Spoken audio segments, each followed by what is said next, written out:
আপনি bike ride করেন? West বেঙ্গলে থেকে সান্দাকফু ঘোরা হয়নি? আবার স্বপ্ন দেখেন বাইক নিয়ে লাদাখ যাবেন? আমি আপনাকে গ্যারান্টি দিলাম, একবার বাইক নিয়ে সান্দাকফু ঘুরে আসুন, সারা ভারতবর্ষ ঘোরার মতো ক্ষমতা আপনার হাতের মুঠে চলে আসবে। অ্যাডভেঞ্চার কথাটা শুধু শুনেছেন, অ্যাডভেঞ্চার কি জিনিস সেটা সান্দাকফু না গেলে বিশ্বাস করতে পারবেন না। সান্দাকফু বাইক রাইডের খুব বেশি ভিডিও ইউটিউবে নেই, ফুল ভিডিও। কেন নেই যদি জানতে চান তাহলে আমার এই ভিডিওটি দেখুন, বুঝতে পেরে যাবেন। আমার সান্দাকফু ট্রিপের এই ভিডিওটি খুবই লো কোয়ালিটির ভিডিও, তার জন্য আমাকে ক্ষমা করে দেবেন।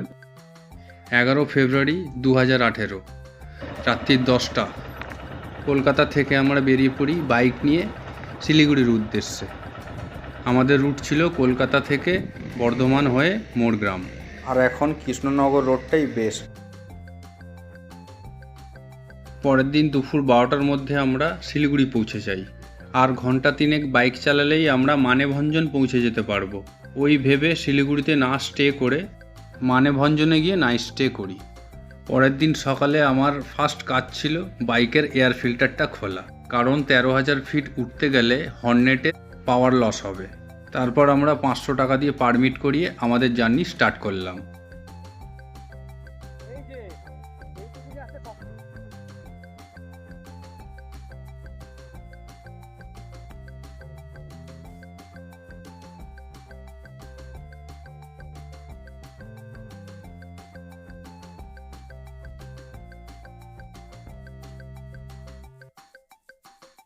2018 মার্চ মাস থেকে সান্দাকফু বাইক নিয়ে যাওয়া বন্ধ করে দিয়েছে ওয়েস্ট বেঙ্গল সরকার।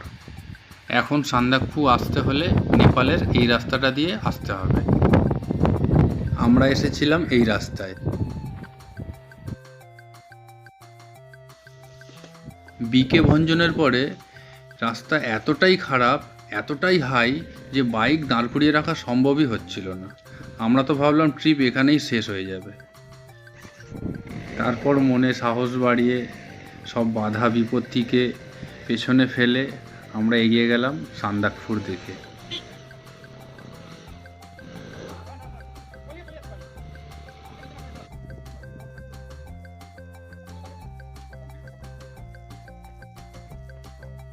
এইখানে আটকে ছিল আমাদের বাইক। ভীষণ শ্বাসকষ্ট হচ্ছিল, তাই কিছুক্ষণ রেস্ট নিয়েছিলাম এখানে।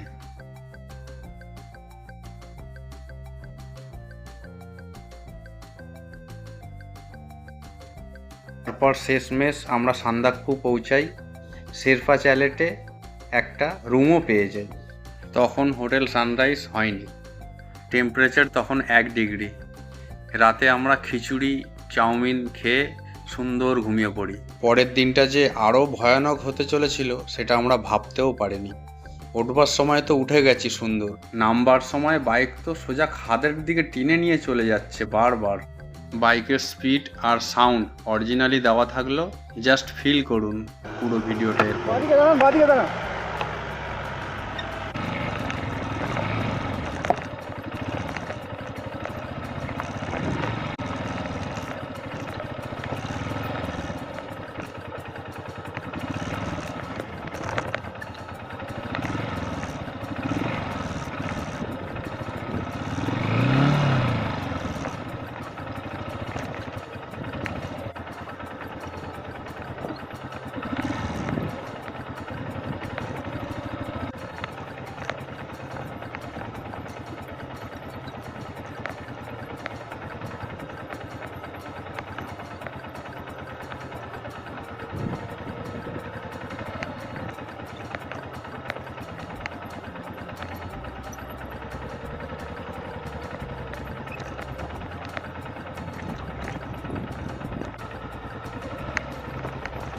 এই জায়গাটা খুব বাজে আছে।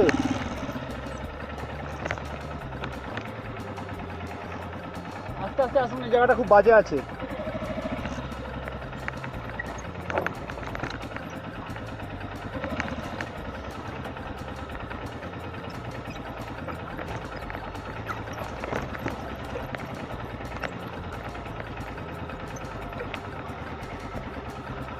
ও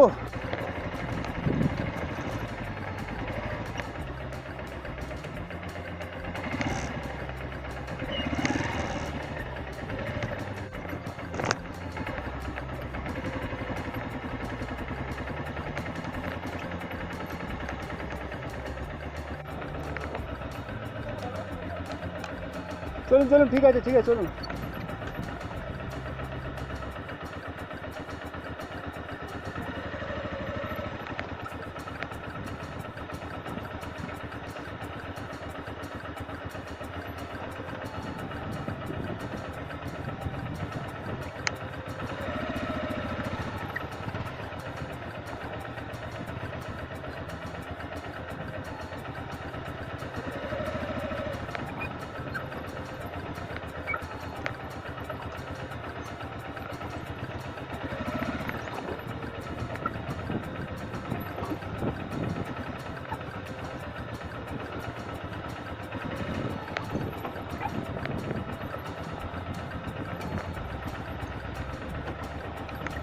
এতটাই ডাউন যে সামনের ব্রেক আর পেছনের ব্রেক দুটোকে অ্যাডজাস্ট করে নামতে হচ্ছিল।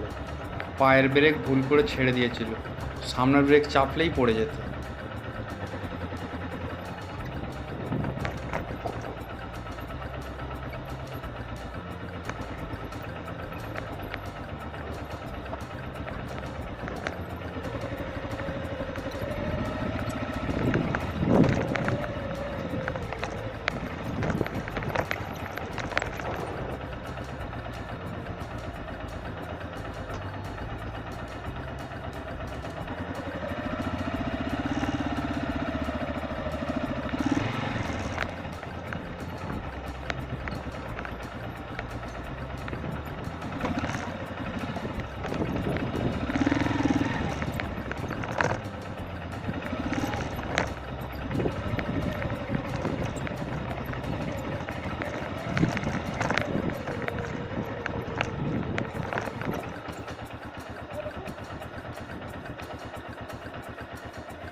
কিচ্ছু হয়নি। সান্দাকফু থেকে কালীপুখুরি 6 কিলোমিটার।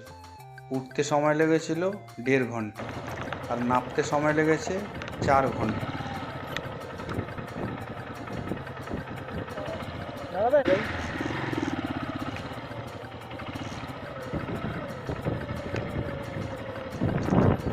গাড়ি আসছে, চলে আসুন।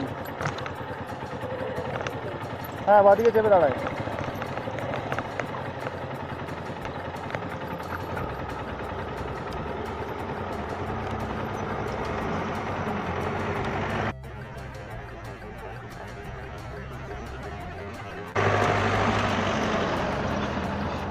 কালীপুখুরি থেকে একটু নিচে আছে গিরিবাস, ওখানেই আমরা লাঞ্চটা সেরে নিয়েছিলাম। লাঞ্চে দিয়েছিল মোটা মোটা চাউমিন, দারুণ খেতে।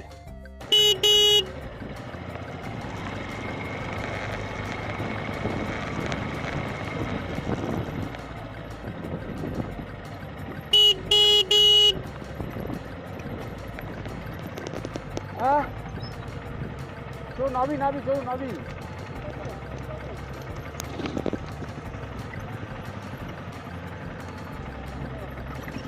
হ্যাঁ,